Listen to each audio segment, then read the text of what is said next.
So friend, सबसे पहले तो आप व्यू चेक करें जरा। This is amazing view.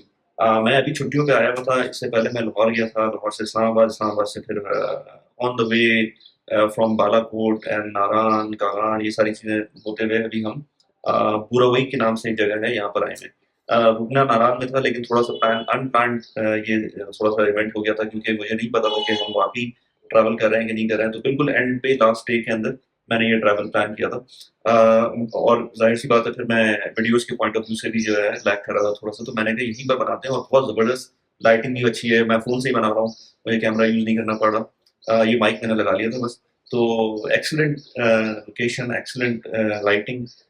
तो मैंने कहा आपको जो मेरा टॉपिक था, टॉपिक्स मेरे पास रेडी होते हैं। टॉपिक वो ये था कि जो पीकेआर डेप्रिसिएशन है, उसके पॉइंट ऑफ व्यू से मुझे वीडियो बनानी थी कि जो रिसेंटली मैंने थोड़ी सी अपनी स्ट्रैटेजी चेंज की है, और जो मैं कर रहा हूँ टू अवॉइड द मिसहैप जो हुआ है हमारे साथ पीकेआर के अंदर, उसके उसके लिए हम क्या क्या कर सकते हैं। और ये चीज एक्सपर्ट्स के लिए और रेजिडेंट पाकिस्तानी दोनों के लिए जो है वो इम्पोर्टेंट है कि किस तरह से आप अपनी थोड़ी सी मतलब इसमें जाहिर सी बात है, जब इतने मैसिव लेवल के ऊपर डेप्रिसिएशन होगी तो आप ज्यादा उसमें कुछ कर नहीं पाएंगे।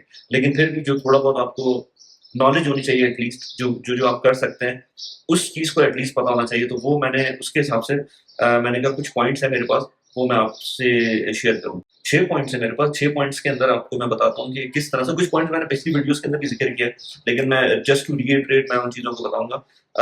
इन 6 पॉइंट्स के थ्रू ऑफ कोर्स हम जो मैसिव डिप्रिसिएशन हुई है उससे इम्पैक्ट खत्म तो नहीं कर सकते, लेकिन मिनिमाइज थोड़ा बहुत कर सकते हैं। तो दूसरी बात ये कि अभी रिसेंटली मैंने पिछली वीडियोस में भी कहा था कि ये जो हमारा रुपी है ये मैसिवली डिप्रिशिएट हो गया है। इतना ज्यादा डिप्रिसिएशन बनती नहीं है। तो वापस आया रुपी, आई थिंक इस वक्त 224 पर होगा, इस तरह की कुछ वैल्यू होगी। 240 तक चला गया था, लेकिन फिर भी मतलब 170 180 के पॉइंट से लेकर 220 तक आना, वो कोई इतनी कोई हेल्दी सिचुएशन नहीं है। मेरे ख्याल से अभी भी इसको नीचे आना चाहिए, नीचे आ सकता है थोड़ा सा और, लेकिन यू नेवर नो, जो सिचुएशन है पाकिस्तान की पॉलिटिकल, उसके अंदर आप कुछ नहीं कह सकते।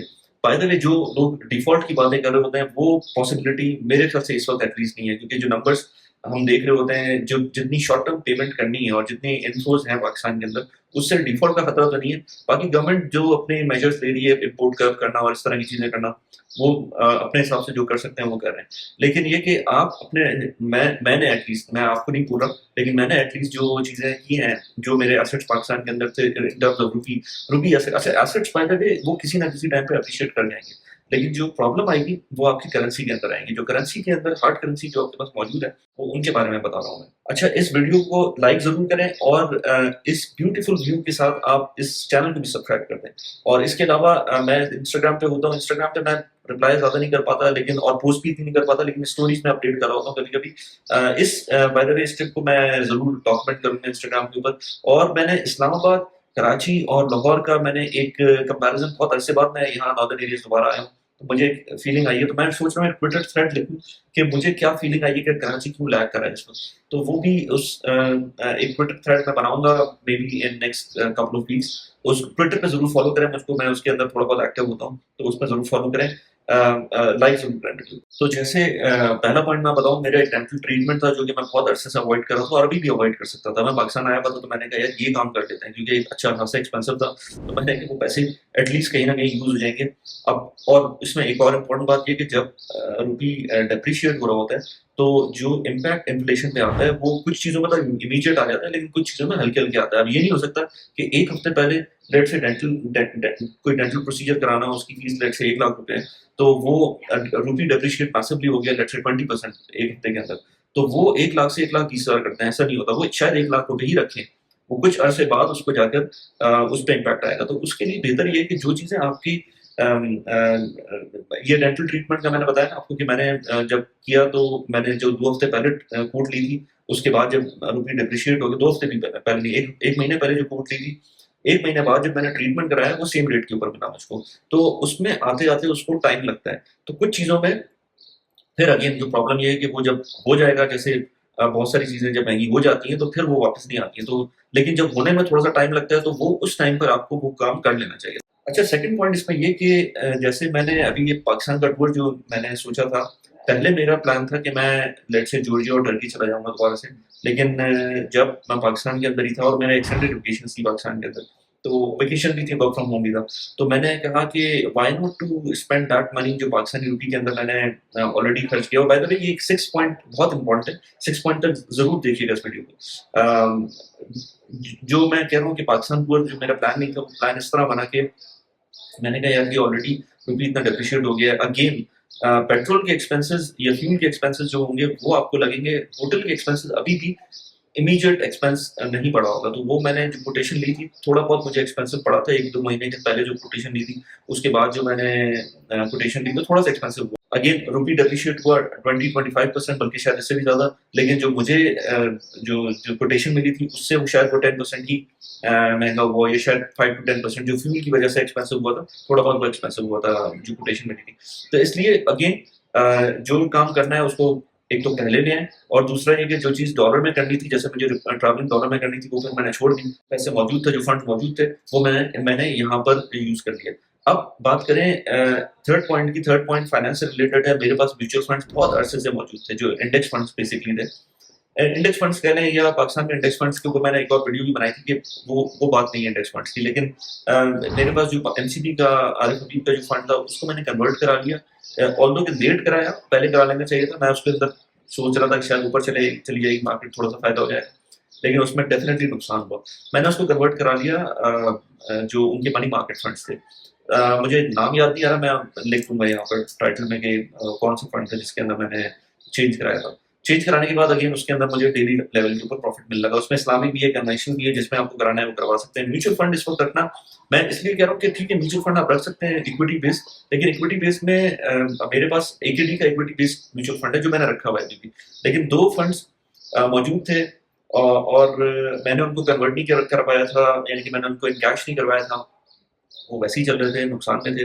तो मैंने कहा एक को कन्वर्ट कर देते हैं। जो जो रुपी बेस्ड फंड था, जो जो इक्विटी बेस्ड फंड था, उसको हम मनी मार्केट फंड में कन्वर्ट कर दिया। वो मैंने किया और उसकी वजह से आप डेली लेवल के ऊपर मुझे उसके अंदर प्रॉफिट मिल रहा है। तो वो भी एक अच्छा पॉइंट है, अगर आपके पास ऑलरेडी इक्विटी बेस्ड फंड्स हैं तो उसको कन्वर्ट करा दें।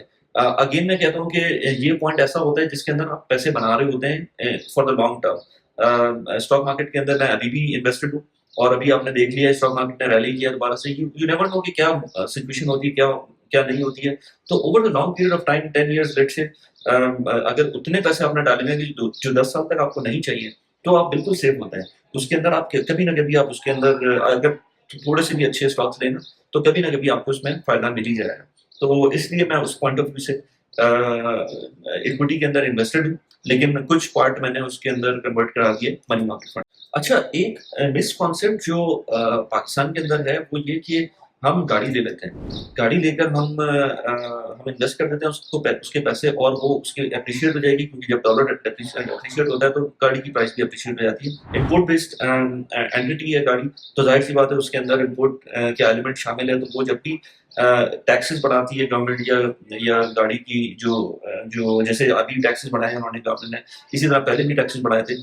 फिर डॉलर एप्रिशिएट किया तो उसकी वजह से गाड़ी की प्राइसेस बढ़ जाती है। अब लोग कहते ही हैं कि यार देखो हमने 2017 में गाड़ी ली थी, वो लेट से 18 लाख की थी और 30 लाख की अब हो गई है, तो कितना फायदा हो गया। तो लोगों को मैंने इस पे थ्रेड लिखा है बहुत एक लंबा सा ट्विटर के ऊपर, वो आप जैसे देख सकते हैं। बेसिकली उसमें फायदा नहीं हो रहा था। आप ये भी देखें कि आपकी रिप्लेसमेंट कॉस्ट भी होती है। मैं ये कहूंगा कि गाड़ी रखें, अगर आपको अच्छी गाड़ी रखनी है आप अच्छी गाड़ी रखें, लेकिन आप उसको बार बार ये कह के ना खरीदें बेचें कि मुझे उसमें फायदा हो रहा है, क्योंकि आपको उसमें बहुत सारी कॉस्ट इन्वॉल्व होती हैं। अब मुझे नहीं पता कि पाकिस्तान के अंदर लोग पेपर पे गाड़ी खरीद लेते हैं और उसको एक टर्म होती है, मैं भूल गया उसका नाम, लेकिन उसको ट्रांसफर नहीं करवाते। तो इन चीज़ों में रिस्क भी तो इन्वॉल्व होता है ना। आप किसी अच्छी गाड़ी लेंगे, आप महंगी गाड़ी लेंगे, उसकी इंश्योरेंस नहीं कराएंगे। अगर आप इसी चक्कर में ले रहे हैं कि लेट से मैं इन्वेस्टमेंट कर रहा हूँ, तो जाहिर सी बात है आप उसकी इंश्योरेंस नहीं कराएंगे। इंश्योरेंस कराएंगे तो बहुत ज़्यादा उसकी इंश्योरेंस कॉस्ट आ जाएगी। प्लस ये कि जब आप ट्रांजैक्शन कॉस्ट उसमें इन्वॉल्व होती है। फिर अगर आप उसको ऐसा ले रहे हैं कि लेट से उसके पैसे बढ़ जाएंगे, तो पैसे कम भी हो सकते हैं, क्योंकि कुछ गाड़ियों के पैसे कम भी हो सकते हैं। हो सकता है गवर्नमेंट कुछ इंसेंटिवाइज कर दे आज से 5 महीने बाद, 4 महीने बाद, तो गाड़ी की प्राइस जो टैक्स पोर्शन है वो कम हो जाए, तो वो उसमें गाड़ियां सस्ती हो सकती हैं। हो सकता है कि आप उसको सही टाइम पे बेच ना पाए। उसमें बहुत सारे रीजन हो सकते हैं। तो गाड़ी से बेहतर ये है कि और बहुत सारे ऑप्शंस हैं। मैं ये नहीं बोलूंगा कि डॉलर ले लें, डॉलर मैं ये कहूंगा कि वो उस वक्त लें जब आपको पता है कि आज से 1 साल बाद, 6 महीने बाद आपको डॉलर की कोई जरूरत है। लेट से आपको स्कूल की फीस पे करनी है, यूनिवर्सिटी फीस पे करनी है, ट्रैवल करना है, तो उसके लिए थोड़ा सा अपने आप को हेज करने के लिए डॉलर ले लें। लेकिन मेरे ख्याल से गाड़ी का बनता नहीं है। अगर आप कमेंट में लिख के बताएंगे कि गाड़ी इन्वेस्टमेंट के पॉइंट ऑफ व्यू से, हाँ, एक अपने यूज के पॉइंट ऑफ व्यू से गाड़ी अच्छी गाड़ी लेना, हाँ, उसमें भी ये कि यूज के लिए अगर लेट से आप तो Corolla अफोर्ड कर सकते हैं, लेकिन आप जो है सिर्फ इसलिए फॉर्चुनर ले रहे हैं कि उसकी प्राइस बढ़ जाएगी, तो अगेन वो एक अच्छा डिसीजन नहीं है। उसके बारे में डिस्कशन कर सकते हैं, कमेंट में लिख के बताएं कि आप क्या सोचते हैं इसके बारे में। एनीवेज, नेक्स्ट पॉइंट ये है कि नेक्स्ट आप एक और जो बड़ी जबरदस्त चीज है जो अपनी value in terms of rupee hold करती है, डॉलर नहीं रुपी होल्ड करती है, वो है गोल्ड। गोल्ड के अंदर हमेशा मैंने ये देखा है कि हम लोग बीइंग पाकिस्तानी ऑब्सेस्ड होते हैं।